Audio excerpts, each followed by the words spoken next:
This is a work of fiction created for entertainment purposes. Before we begin our investigation, tell us in the comments where you are watching from. It's always fascinating to see how far these stories can reach.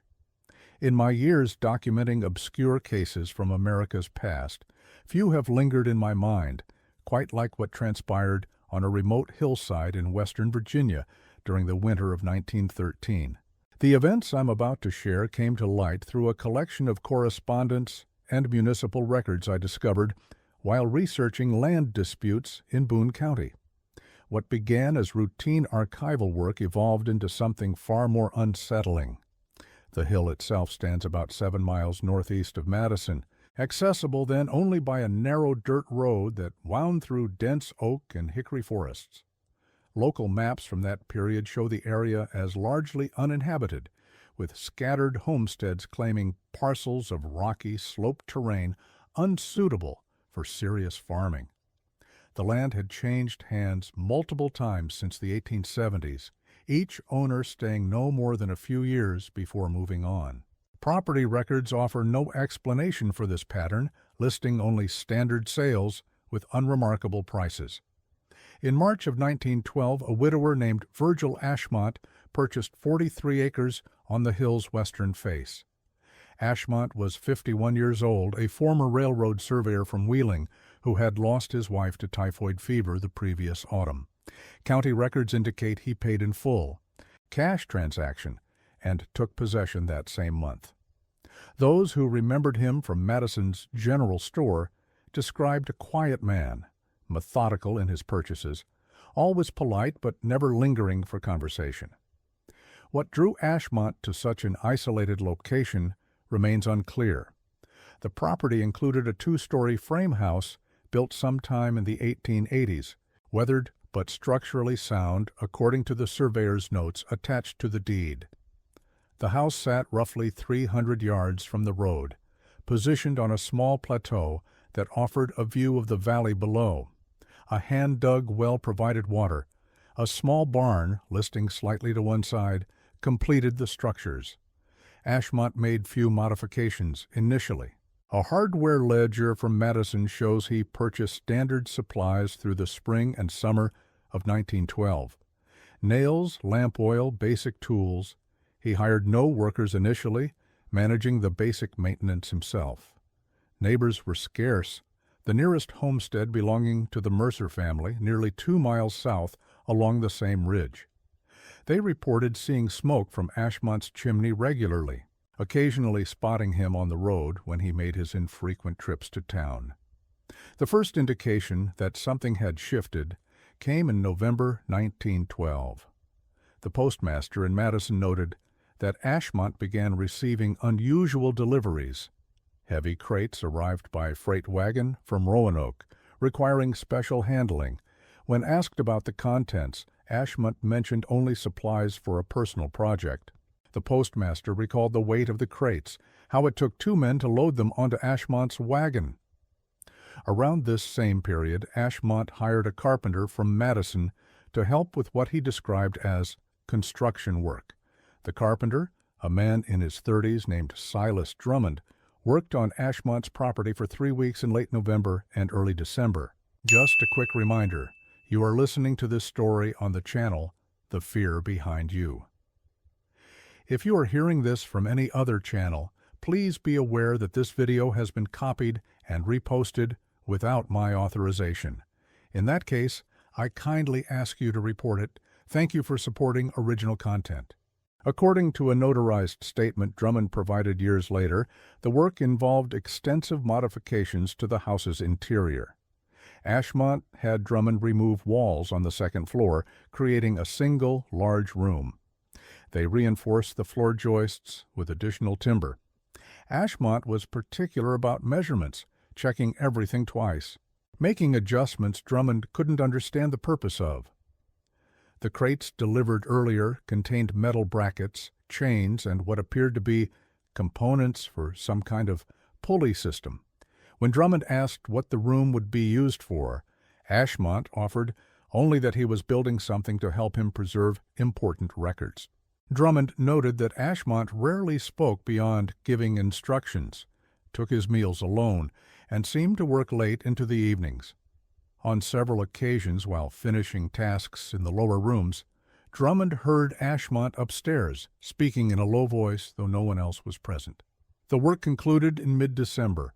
Ashmont paid the agreed amount, plus a generous bonus, and told Drummond his services were no longer needed. Drummond never returned to the property, though he remembered the job clearly due to its unusual nature. Through January and February of 1913, Ashmont's visits to Madison became less frequent. The storekeeper noted he began purchasing different items, specific types of fabric, unusual quantities of candles, several blank journals. His appearance showed signs of the isolation. He had always been thin, but now looked drawn. His hands showed cuts and calluses inconsistent with the light farm work the season would require. In late February, Grover Mercer, the neighbor to the south, encountered Ashmont on the road. They exchanged brief greetings. Mercer later told his wife that Ashmont had seemed preoccupied, kept glancing back toward his property as if concerned about leaving it unattended. When Mercer asked if everything was well, Ashmont assured him it was, then added something Mercer found curious. He said he was finally making progress, that everything was becoming clearer. On March 3, 1913, Ashmont failed to collect a package that had been held for him at the Madison post office for over a week. The postmaster knew Ashmont to be punctual about such matters. By March 10th, with the package still unclaimed, the postmaster mentioned it to the county sheriff during a casual conversation. The sheriff, more out of courtesy than concern, decided to check on Ashmont. He rode out to the property on the afternoon of March 12th, accompanied by a deputy. It had rained heavily the previous 2 days, turning the road into thick mud. They found Ashmont's wagon parked near the house, one wheel broken, the wagon bed empty. The front door stood slightly ajar. The sheriff called out. No response. They entered. The ground floor appeared relatively normal. Basic furniture, cold fireplace, dishes washed and stacked. A calendar on the wall showed the month of February, no dates marked. The sheriff noted the house was cold, clearly unheated for some time. They climbed the stairs to the second floor. At the landing, they found the modifications Drummond had described. The entire upper level had been converted into a single room, roughly 30 feet by 20 feet. But it was what filled that room that brought them to an immediate halt. The space had been transformed into something the sheriff later struggled to describe in his official report. The walls were covered floor to ceiling with photographs, not framed, but pinned directly to the wood, hundreds of them, all of the same woman, at different ages, different settings, different years. Based on the clothing and photographic styles, they spanned at least 2 decades. In the center of the room stood a chair, positioned precisely on a mark Ashmont had painted on the floorboards. Attached to the ceiling directly above were the pulleys and chains Drummond had helped install, though their purpose remained unclear. The chains hung motionless, supporting nothing. On a small table beside the chair sat one of the journals Ashmont had purchased, open to a page filled with dense handwriting. The photographs showed a woman aging from perhaps her mid-20s to her late 40s. In the earliest images, she appeared cheerful, often photographed outdoors in gardens or parks. As the chronology advanced along the walls, her expression changed, becoming more reserved, then somber. The most recent photographs, positioned near where the sheriff stood, showed a woman who looked tired, distant. The sheriff recognized none of the locations in the photographs. They weren't from the Madison area.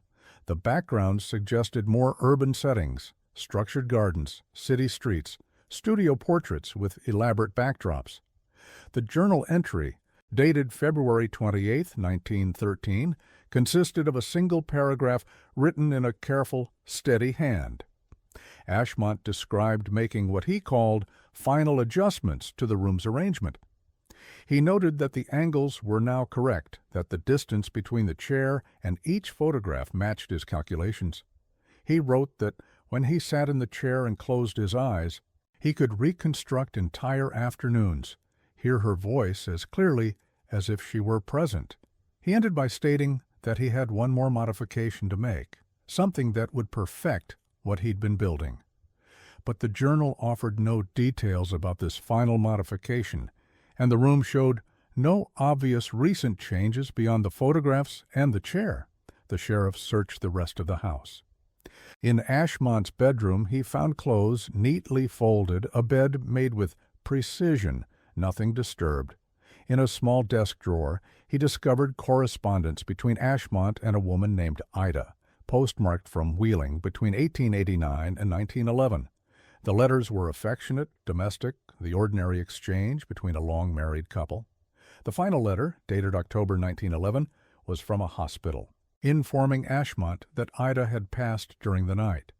The barn yielded nothing unusual: basic tools, some stored lumber, feed for a horse that was no longer present. Ashmont himself was nowhere on the property. The sheriff expanded the search to the surrounding woods. Over the next 3 days, he organized a group of men from Madison to comb the hillside. They found no trace of Ashmont. No clothing, no signs of struggle, no indication he had wandered off in confusion or distress. His horse and wagon suggested he had been there recently, yet the broken wheel and the cold house implied he had left some time ago. In town, inquiries revealed little. The storekeeper confirmed Ashmont's last purchase, 3 pounds of nails and a tin of kerosene, bought on February 23rd. The postmaster verified the uncollected package contained books Ashmont had ordered, titles related to memory techniques and organizational systems, subjects then considered somewhat esoteric but not unprecedented for an educated man to study. No one reported seeing Ashmont after February 25th, when Grover Mercer had encountered him on the road. The official investigation concluded on March 20th with a report filed by the sheriff. It documented the scene, noted the absence of evidence suggesting foul play, and classified Ashmont's disappearance as unexplained. The property reverted to the county for unpaid taxes the following year. The photographs were removed and stored, though records don't specify where. The house stood empty. For several years, the case remained a minor curiosity in local memory. Then, in 1918, something else emerged. A librarian at the Madison Public Library, sorting through donated books, discovered one of the volumes Ashmont had ordered but never collected. Inside the front cover, someone had written a series of numbers in pencil. The librarian, curious, showed them to the postmaster, who still had records from that period.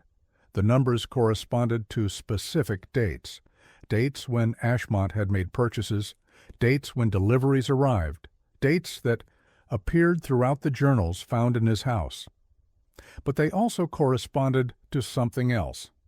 When the librarian cross-referenced them with historical records, she realized they matched dates of significant events in Wheeling during the years Ashmont had lived there. Specifically, they matched dates from civic records, registry offices, and municipal archives. A retired clerk in Madison, originally from Wheeling, recognized one of the dates, September 14, 1909. He recalled it as the day of a significant public event in Wheeling's Eastern District, a gathering that drew considerable attention. This sparked a broader examination of the numbers. What emerged was a pattern.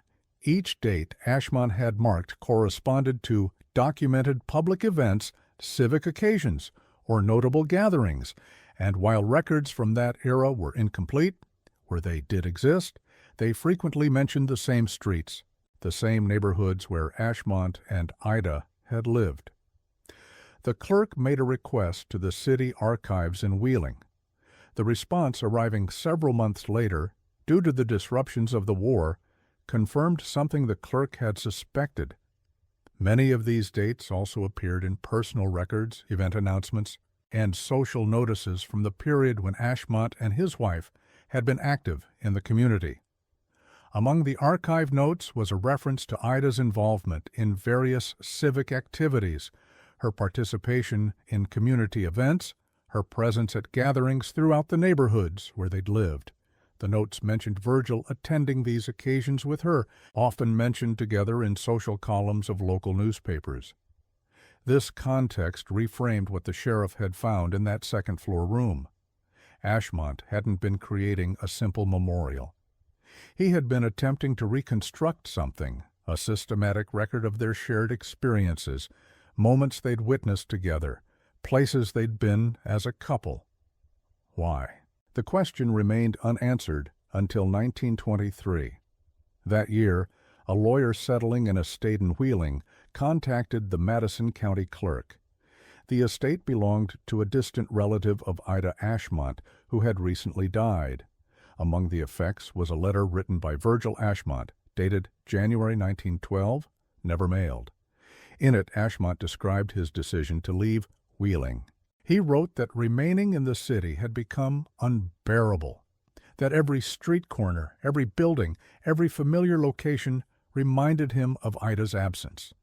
He stated he couldn't continue living among places that constantly emphasized what he'd lost. Ashmont described purchasing the property in Virginia as a place where he could focus solely on preservation, away from the painful reminders of the city. He described his intention to create a dedicated space where he could maintain a complete record of their life together, away from distractions, away from people who would question his methods. He intended to build something focused entirely on preserving what mattered most, his connection to the years they'd shared. The letter ended with Ashmont acknowledging the plan might seem unusual to others, but he wrote that he needed to create something permanent and deliberate, rather than relying on fading recollections scattered across a lifetime. He would build a place where everything was organized, systematic, complete. This letter, combined with the evidence found in the house and the dates in the book, suggested a narrative. Ashmont, grieving the loss of his wife, retreated to an isolated location where he could dedicate himself to a comprehensive system of preservation. The photographs, the precise positioning, the journals, the routine of sitting in that chair, all served to help him maintain a structured connection to their shared past. But it still didn't explain his disappearance.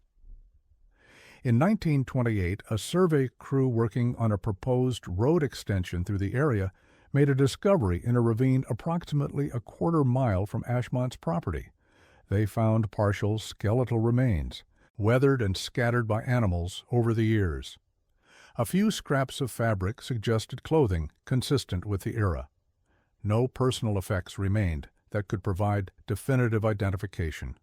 The county medical examiner determined the remains were male, approximate age 50 to 60, height and build consistent with descriptions of Ashmont.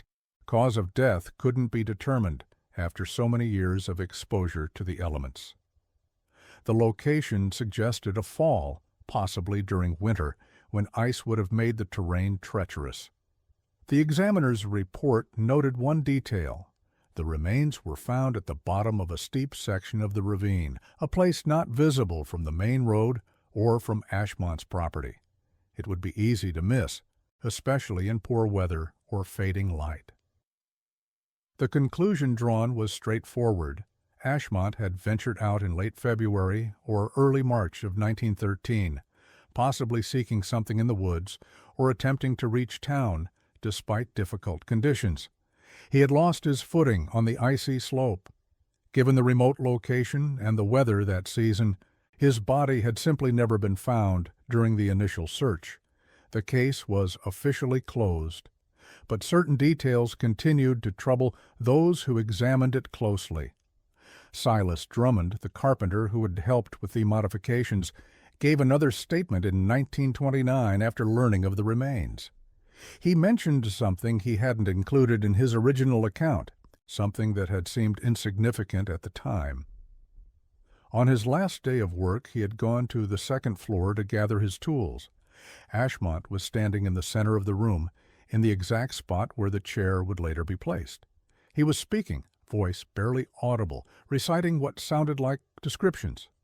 The color of a dress, the way light fell through a particular window, specific conversations from years past. Drummond had assumed Ashmont was rehearsing something, perhaps planning to write it down in one of the journals. But reflecting on it years later, he realized Ashmont had been testing himself, verifying what he could still recall without prompts, ensuring his system would work as intended. And there was the matter of the final journal entry. Ashmont had written about one more modification, something to complete the room. The sheriff had found no evidence of this addition. The room appeared finished. So, what had Ashmont intended to add? A local historian researching the property's history in 1935 discovered something in the county archives that had been misfiled. It was a receipt from a metalworker in Roanoke, dated February 20th, 1913. Ashmont had commissioned a special order, a series of metal frames sized specifically to hold photographs, designed to be mounted at exact angles. The order had been completed but never picked up.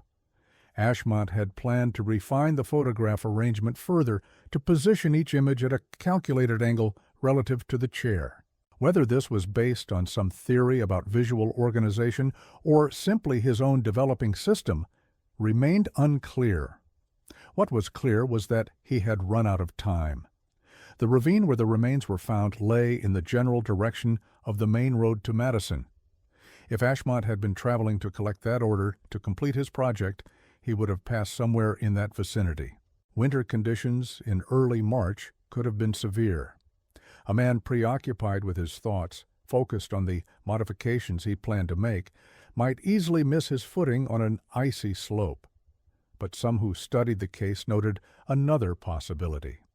The ravine was not on a direct route to town. To reach it, Ashmont would have had to deviate from the established path. This suggested either significant disorientation during difficult weather conditions or an intentional departure from the road for reasons not immediately clear. The equipment found in Ashmont's barn showed no signs of unusual activity. The tools were stored carefully, the rope and chains were properly coiled. Nothing suggested any preparation for activities beyond normal property maintenance. Yet the timing remained noteworthy.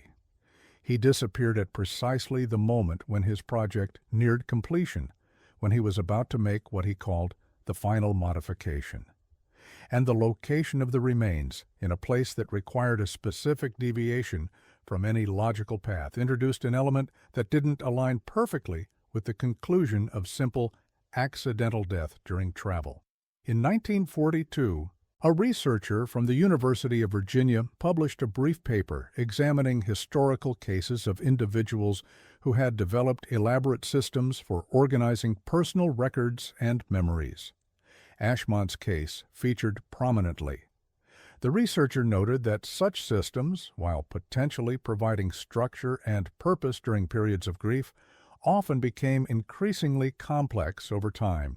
The individual might recognize the system required constant refinement, leading to ongoing adjustments and modifications that could never quite achieve the perfection sought. The paper suggested that the isolation Ashmont chose, the intensity of his focus on the project, might have contributed to a disconnection from practical daily concerns. The researcher theorized that by February 1913, Ashmont may have been so absorbed in his work that ordinary caution about weather conditions and safe travel had diminished in importance. This interpretation offered a possible explanation for the deviation from the road, for the presence in that ravine. But it remained theoretical. No note was found. The final journal entry, while suggesting Ashmont was still actively engaged with his project, gave no indication of distress or recklessness. The property changed hands several times over the decades. The house, already in poor condition when Ashmont disappeared, deteriorated further. By the 1950s, only the foundation and some structural framing remained. The second floor, where that room had been, collapsed in a storm. The photographs stored by the county were lost in a fire in 1947. The journals survived longer, kept by the Historical Society, but were discarded during a reorganization in 1961 when their relevance to local history was deemed minimal. What remains is the documented record, purchase receipts, the sheriff's report, the letters, the civic records from Wheeling, the various statements given over the years. From these fragments, a pattern emerges of a man attempting to create something permanent in response to profound loss. Whether he succeeded in any meaningful way is impossible to determine. Drummond's final memory of Ashmont, standing in that room reciting details, suggests the system provided some function, at least in its early stages, but systems designed to preserve and organize require ongoing maintenance. At what point does the effort required exceed the benefit provided? And there's the question of what Ashmont hoped would ultimately happen once he achieved his goal. Even if he perfectly organized his records and memories of Ida through this elaborate arrangement, he would still be alone in a house on a remote hillside, surrounded by images of someone who was gone. The preservation wasn't bringing her back. It was simply maintaining his connection to what had been lost. Perhaps that was the entire point. Perhaps Ashmont, having lost Ida, preferred the deliberate, structured engagement with that loss over simply letting time soften it naturally.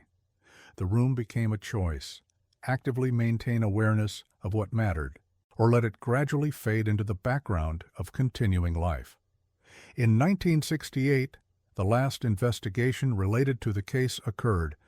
A graduate student researching early 20th century responses to grief and loss tracked down the location of Ashmont's property.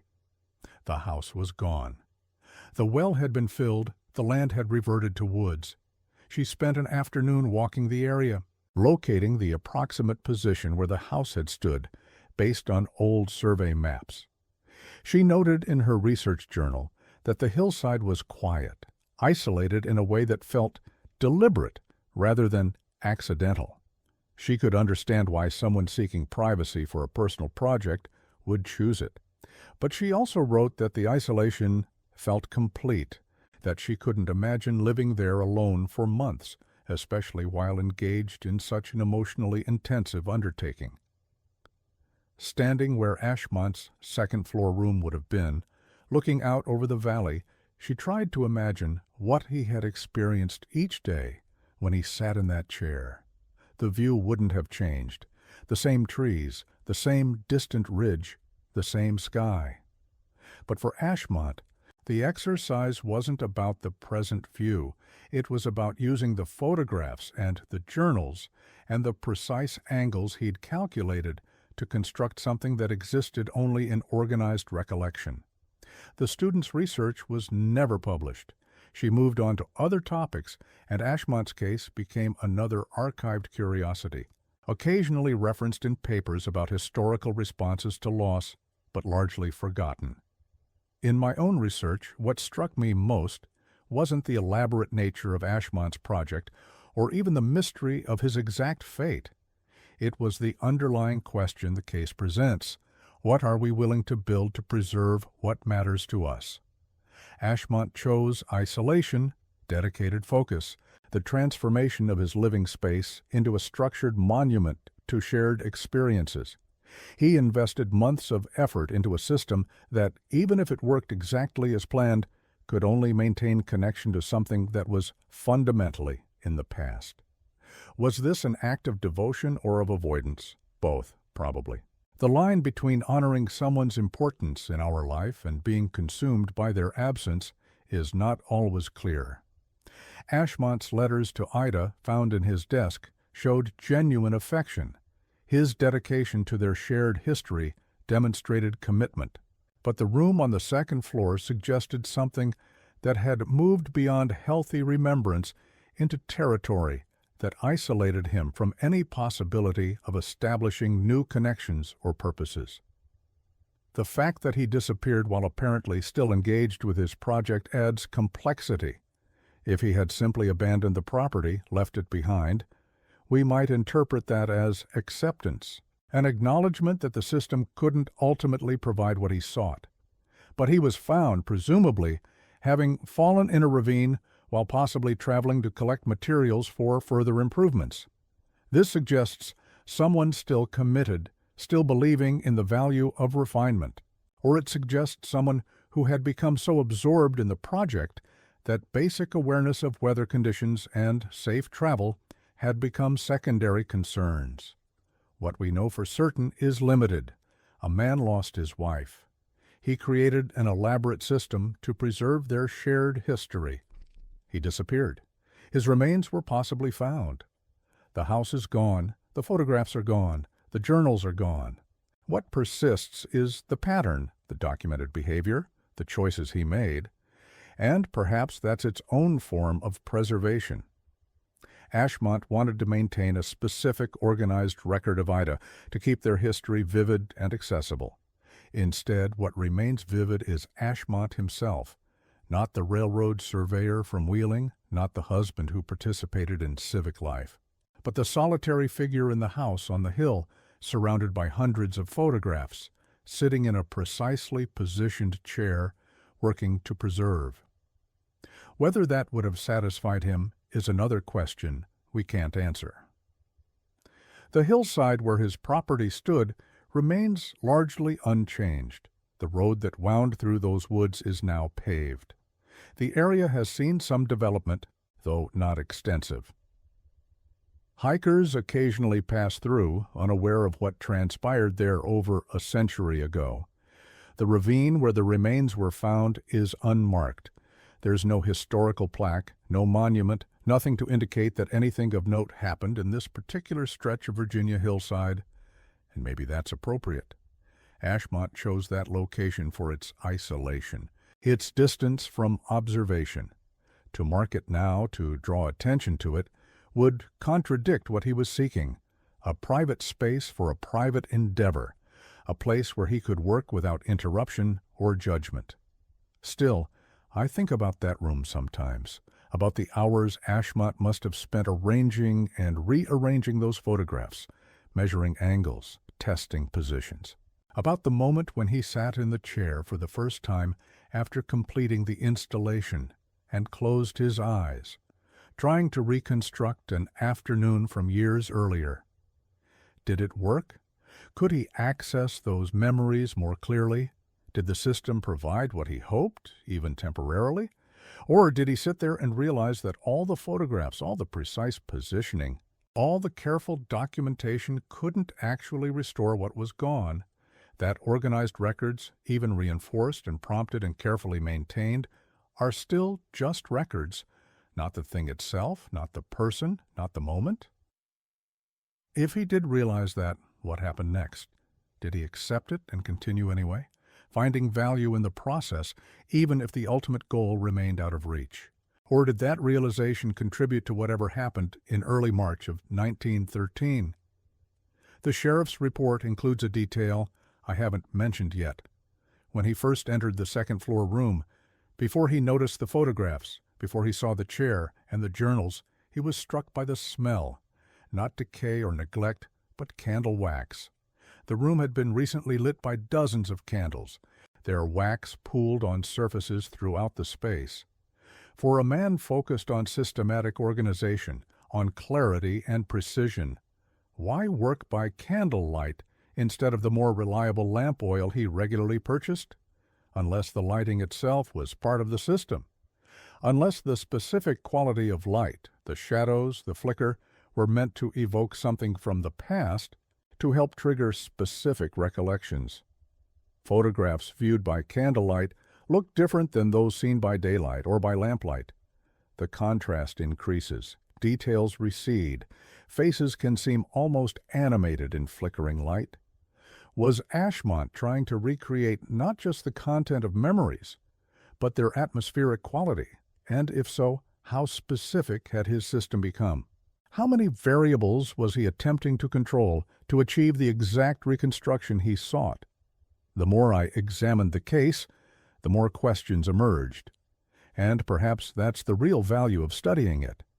not finding definitive answers about what happened to Virgil Ashmont, but exploring questions about how we preserve what matters, how we respond to profound loss, how we construct purpose when the foundation we've built our lives on is removed. Ashmont's method was extreme by any standard. Most people facing similar circumstances don't transform their homes into elaborate preservation systems. But the impulse he was responding to, the desire to maintain connection, the need to preserve what was important, is universal. We all have versions of Ashmont's room. Photo albums, saved letters, objects we keep not for their utility, but because they connect us to something meaningful. The difference is one of degree, not kind. And that, I think, is what makes this case worth examining, even as the physical evidence has vanished and the people involved have long since passed. It shows us a version of ourselves taken to an extreme, yes, but recognizable. A person trying to preserve what mattered. A person facing the limits of what individual effort can achieve. A person alone with photographs and journals and carefully calculated angles, working to maintain something that was fundamentally in the past. The house is gone now. The second floor collapsed decades ago. The foundation has been reclaimed by vegetation. If you visit the site today, you would find nothing to distinguish it from any other wooded hillside in western Virginia. The ravine is still there, though the exact location where the remains were found was never permanently marked. The road passes nearby, carrying people who have no idea what transpired in these woods a century ago. But the pattern persists in the records. The receipts and reports and letters document a sequence of choices, a progression from grief to dedicated focus, from reasonable coping to something that isolated and ultimately may have contributed to Ashmont's disappearance. And it asks us, however uncomfortable the question, what would we do? How far would we go? At what point does preservation become isolation? When does the system designed to help us maintain connection become the thing that prevents us from establishing new purposes? Ashmont never answered those questions, at least not in any way that was recorded. He simply disappeared one winter, leaving behind a room full of photographs and a project that was never completed. Whether he lost his footing accidentally during difficult weather, or whether something else occurred, whether his absorption in the project was as complete as it appeared, or whether he maintained more awareness of his circumstances than the evidence suggests, these remain uncertain. What we have is a documented case of a man who loved someone, lost them, and took extraordinary measures to preserve their shared history. The measures created something remarkable, at least temporarily. But the man is gone. The records are gone. The physical space where it all took place is gone. What remains is this: a pattern preserved in archives, a sequence of events that can still be reconstructed, a story about the limits of what we can control and the cost of attempting it. And maybe in a way Ashmont wouldn't have anticipated, that serves its own preservative function. Not the specific memories he was working to maintain, but the broader pattern of human response to loss, to time, to the challenge of preserving what matters. He wanted to preserve Ida, to maintain a complete and organized record of their shared life. Instead, we remember him. The outcome he worked so hard to achieve, preservation, occurred, but not in the form he envisioned. The photographs are gone, but the fact that they existed, that he arranged them with such care, that he sat among them working to maintain connection, that persists in the historical record. Perhaps that's the only kind of preservation that actually works in the long term. Not the preservation of specific content, but the preservation of the fact that someone cared enough to try, that someone invested months of isolated effort into creating something that mattered to them. The carpenter Silas Drummond, in his final statement given in 1929, added one more observation. He said that during the 3 weeks he worked on Ashmont's property, he never once saw the man smile. Not when the work was progressing well, not when a difficult problem was solved, not even when the major construction was completed. Drummond said Ashmont maintained the same expression throughout, focused, determined, but with an underlying sadness that never lifted. This detail, small as it seems, suggests something important about Ashmont's state during those months. He was building something with great care and precision, but it wasn't bringing him peace or satisfaction. It was simply something he felt compelled to do, a task that had to be completed regardless of whether it provided comfort. And perhaps that's the most human element of this entire case. Sometimes we undertake projects not because they'll make us happy, but because we can't imagine not doing them.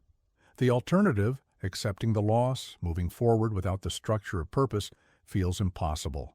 So, we build, we organize, we create systems that give us something to focus on, even if they can't ultimately restore what we've lost. Ashmont built his room. He arranged his photographs. He wrote in his journals. He sat in his precisely positioned chair and worked to maintain connection to someone who was gone. And then, on a winter day in 1913, he walked out into the woods and didn't return. The system he built outlasted him, at least for a while. The room stood for decades. The photographs were preserved, then lost. The journals were kept, then discarded. The house collapsed. The land returned to forest, and now, more than a century later, all that remains is the documented pattern, receipts and reports and letters that tell us what happened, even if they can't tell us why. Was it worth it? Did Ashmont achieve anything through his months of isolated work? Did sitting in that room surrounded by photographs provide comfort, or did it simply make the absence more acute? We can't know. We can only observe the choices he made, the effort he invested, the system he built.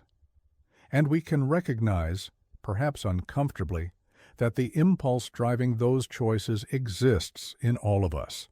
The desire to hold on to what matters, the fear of losing connection to what we've valued, the need to create something permanent in response to impermanent circumstances. Ashmont took it further than most would. He isolated himself completely. He dedicated months to a single purpose. He transformed his entire living space into a monument to preservation. And it didn't save him. It didn't bring Ida back. It didn't prevent his disappearance in that ravine. But it did create a record. Not the record he intended, but a record nonetheless. A documented case of human response to loss. A pattern that persists even though the man, the photographs, the house, and the carefully calculated system are all gone. And perhaps that's worth something. Perhaps the fact that we can still reconstruct what happened, that we can still examine the choices Ashmont made and ask ourselves what we would do in similar circumstances, gives his effort a kind of meaning he never anticipated. The hillside is quiet now. The house is gone. The ravine where the remains were found looks like any other ravine in western Virginia. Nothing marks the location. Nothing indicates that anything unusual ever happened there. But the pattern persists. The documented choices remain. And somewhere in archives, in Madison and Wheeling, yellowed receipts and faded letters still tell the story of a man who built a room full of photographs and disappeared one winter, leaving behind a question we still can't fully answer. At what point does preservation become something else entirely? And is the cost of that transformation ever truly worth what we hope to gain? I don't have an answer to that question. I'm not sure anyone does. What I have is this case, these records, this pattern of choices that can still be examined more than a century after they were made.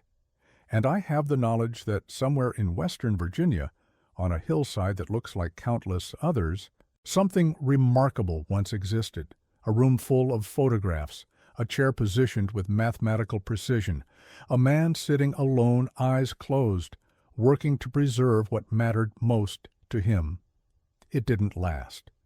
The room is gone. The man is gone. The photographs are gone.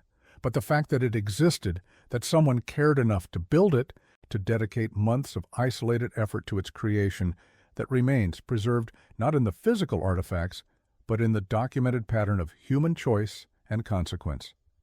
And perhaps in the end, that's the most honest form of preservation we have. Not perfect maintenance of what was, but accurate record of what was attempted, what was built, what was lost, and what persists despite everything.